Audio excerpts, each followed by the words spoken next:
ঠিক যেমন আগের ভিডিওতে তোমাদেরকে বলেছিলাম যে এখানে রাত্রিবেলা হলে আর কিছু ভিউ নেওয়ার নেই, সো আমরা রাত্রিবেলা বন্ধুরা আড্ডা মেরে যে যার ঘরে ঘুমিয়ে পড়েছিলাম।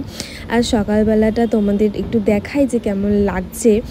এটা হচ্ছে আমার রুমের ব্যালকনি, আর ব্যালকনিটা এতটাই সুন্দর লাগছে। আর দেখো, দেখে মনে হচ্ছে যে কুয়াশা, বাট না, এগুলো অ্যাকচুয়ালি মেঘ, যেটা অলমোস্ট আমাদের স্টের মধ্যে ঢুকে পড়েছে। আর ঠিক এই জায়গায় বসে আমরা সবাই রাতে বন্ধুরা অনেকক্ষণ অবধি আড্ডা দিচ্ছিলাম। তারপর সকালবেলা গরম গরম চা চলে এসছে, আর পাহাড় দেখতে দেখতে চা খাওয়ার যে অনুভূতি, সেটা আই হোপ তোমাদেরকে আর বলতে হবে না। সো চা ফা খাওয়ার পর আমি একটু রেডি হব। স্টিল এখন আছি একটু সিলারি গাঁওতে, এখান থেকে আমাদের বাজে ঋষিখোলা। তো সকালবেলা ব্রেকফাস্ট তো কিছু হয়নি, এবার ব্রেকফাস্ট করবো অ্যান্ড দেন হচ্ছে বেরোবো। তো আজকেও কোয়াটাই ইন্টারনেটে আমি পোস্ট করার ইচ্ছা আছে, তো লেটসি। আসলে না মনে থাকছে না, তো খিদে পেয়ে যাচ্ছে, খেয়ে নিচ্ছি।